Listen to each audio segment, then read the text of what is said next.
Arteta has come out and really spoken as to how he wants signings in as soon as possible. Yesterday was a day that Arsenal went ahead to obviously lose out onto what we call the trophy to Man City, and they really won it late on the D-Day, and it was Kai Havertz scoring his 13th goal of the Premier League season, taking his tally to 20 goals this season. And even Edu has come out and really spoken hugely about what the plan is all about, and Arteta looks like he wants to get in players as up. Welcome to the Rokani Media Football. How are you guys? Are you watching us from? I go by the names of Rokan David. This is the Arsenal News Show, first video of the day, and more is yet to come in here onto this channel. I know the season is over for Arsenal, and we are left with the FA Cup final this Sunday. There is the Champions League final next weekend. Then we are also left with the Euros, right? But in the due course of all that, the transfer window will have to take center stage into the mix. And here we come to bring you the latest news and information as far as everything is really concerned. And this is RD. We thank God for the gift of life, the Muslims, Barakallahu Fikum.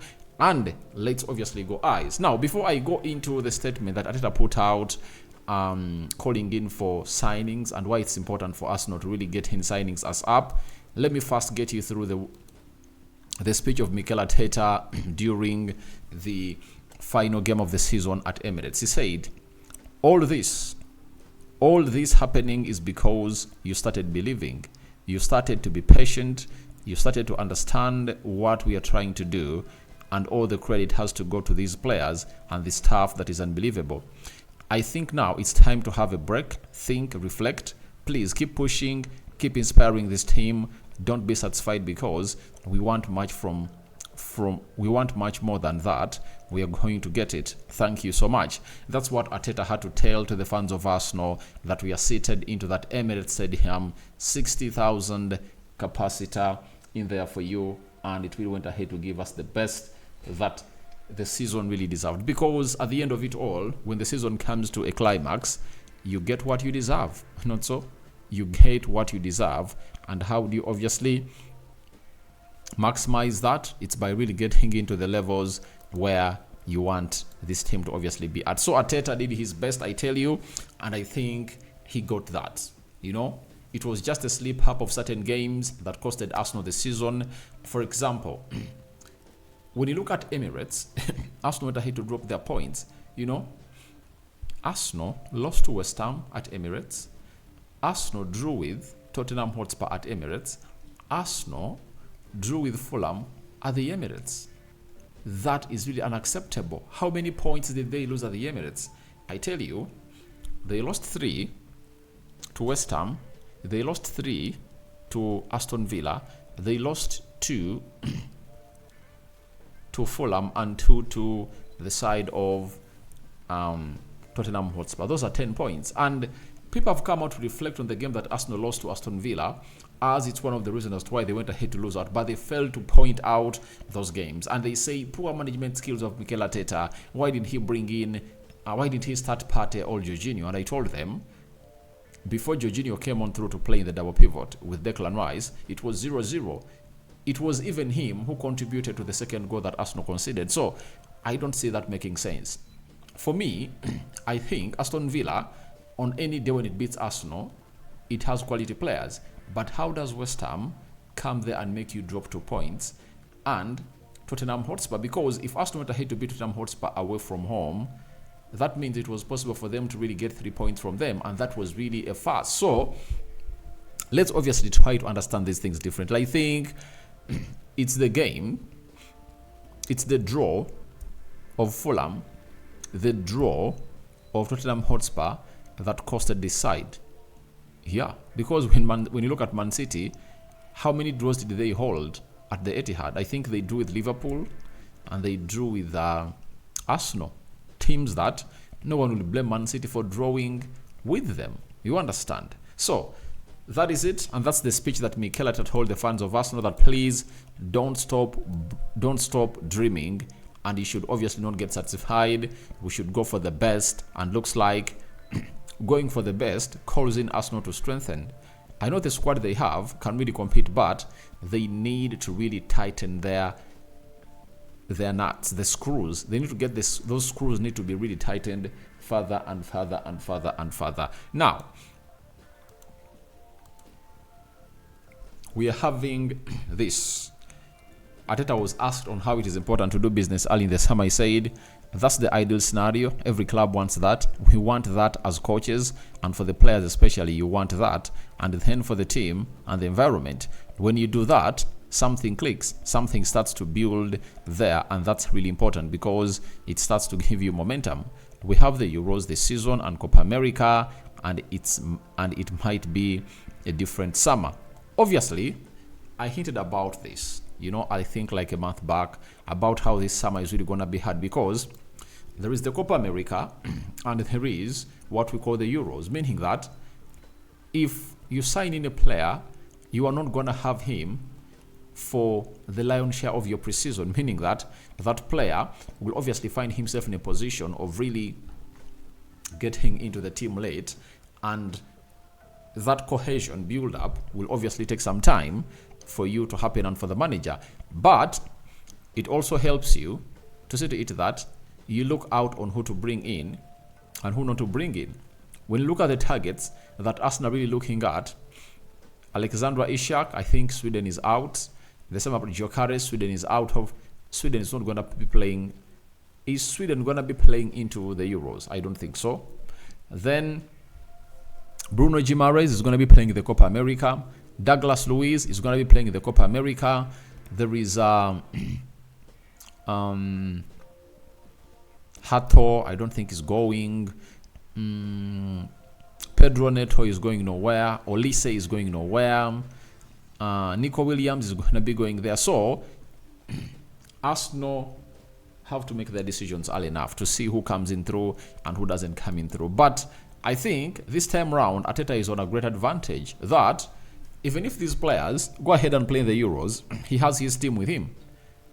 Unless otherwise they get injuries. But I tell you, at the beginning of the season, for the first game that Arsenal is going to play, I see the shape of the team of Arsenal. I know he'll have Raya in goal, Benjamin White right back, Julian Timber left back, Saliba, Gabriel Magalhaes in the central defense, Declan Rice, Martin Odegaard, Jorginho, you get? Then the front three, it will be Kai Havertz, Trossard or Martinelli, and Bukayo Saka. He'll field the same team.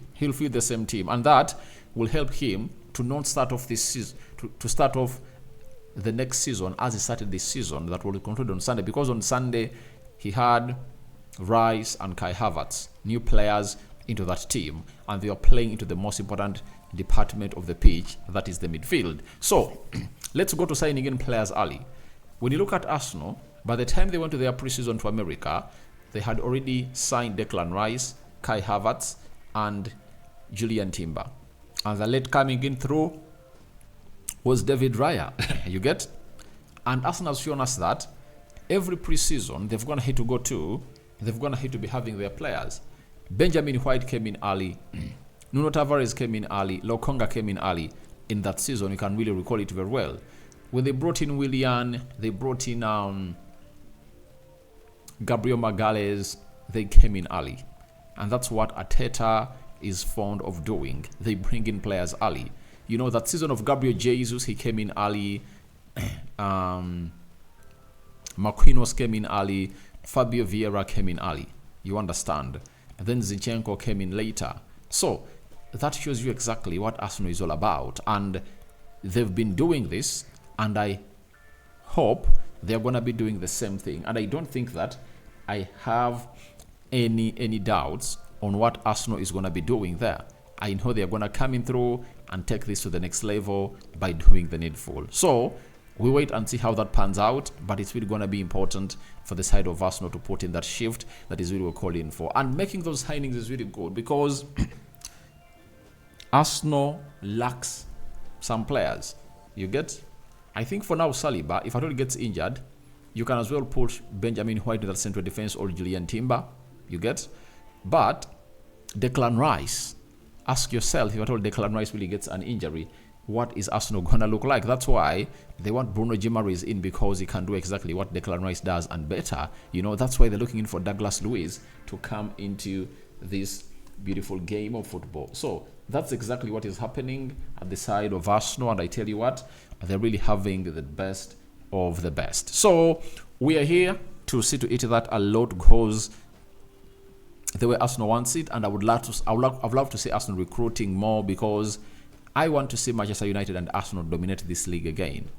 And it looks like Arsenal is going to hit to dig their part, and Manchester United are supposed to come in through and dig their part too. And they're doing it with the likes of Ineos, and I know it's really going to be a very good season for United next season. But I think Arsenal should really do better, because we should stop the juggernaut of Man City. So he wants players in, but there is a challenge of the Euros. You get? Challenge of the Euros and the Copa America. That is it. Because Arsenal players that aren't going to take part in the Euros, Benjamin White is one of those. You can talk about I think Zinchenko. There is Odegaard. There is who else? Most of the teams look like they're taking the Euros, you know, and others are going to be playing the Copa America. Gabriel Jesus is going to stay, not called up. So we wait and see how things are really going to pan out in that mix. But Arteta has spoken to us as to why it's really important to really get in these players in here for you, and to show you that their plan is really in the oven to be cooked and really be served. Edu was speaking to the Athletic earlier last week and said, we have renewed 100% of players we wanted to renew. Players don't want to leave anymore, which makes my life easier. Players want to be at a place where they can challenge for big things. They love it. I'm proud of them. I'm proud of our team. That's what he went ahead to say. And it shows you that if they've gone ahead to tie players onto longer contracts, like David Raya, Benjamin White, Gabriel Magalhaes, Saliba, Declan Rice, Odegaard, Kai Havertz, Julian Timber, Bukayo Saka, all of those, that means they are good to go to add in more players. And what makes these players comfortable, that everything is going to go the way they want it and win trophies, however much they went ahead to lose this one on the final day at Emirates to City, they believe that the board is doing the needful to see to it that everything really goes on as to plan. So, as it stands right now, we should do the needful. And what is the needful? The needful is simple. Arsenal should find themselves in a position of obviously strengthening their squad and obviously tying those players they're going to bring in through to longer contracts. And the big point that you have to hail the management of Arsenal for is they've gone ahead to set up a situation that has gone ahead to see to it that every person or every player wants to stay at Arsenal, because the dream is clear. The dream is clear. They've lost the trophy to Man City at just 1 point. You get? At 2 points, and they need to see to it that they add that gap, and I think they will bridge it very, very soon.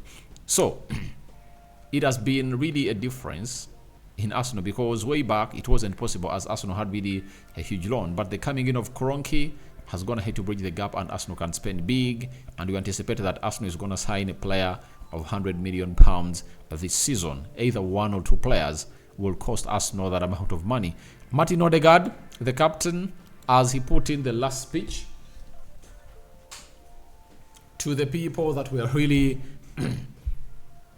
in the stands at the Emirates, he said, when I first came here, all the way until today, it's such a big difference. We've changed the club. I think you all believe in us now. To be honest, I can't wait to come back after the break and make you guys even more happy. That's the big goal. We're on a good way. We were closer than last year, but now we have to use the break and come back stronger, even more hungry, and we are going to push to win everything. So you look at the mentality of players like Martin Odegaard, it shows you that they're hungry to get more. And I think 2 seasons of competing with Man City, the 3rd season should call in for Arsenal to edge Man City. And I know that's what the plan is really going to be. That's why Arteta is calling in for signings to come in early. He said to the fans, honestly guys, I can't thank you enough. Everything you do for us, the support we have, away games, it feels like we are playing at home, and home games, it's just a different level. We can't thank you enough. We love you so much. Thank you. That is Martin Odegaard for you, and I was going to hate to speak out to the fans of Arsenal. So I call upon for your reactions into the comment section below about Arteta wanting new signings as soon as possible. What do you make us? What do you make? What do you make about that? And then Edu talking about signing contracts or extending contracts of every player that Arsenal wants, and players wanting to stay at Arsenal. That is the biggest hint in there for you. Your reactions to that is welcome. And Martin Odegaard telling the fans, promising them that next season is going to be big and better. Rokani David is my name. I sign out for now. See you later. First video of the day, and more videos are really loading onto this channel. We sign out. Bye bye for now, but continue to subscribe because we want to hit 22,000 subscribers, and we can really do it in this week only because a lot of thoughts are really coming in through in here. Rokani David is out. Bye bye.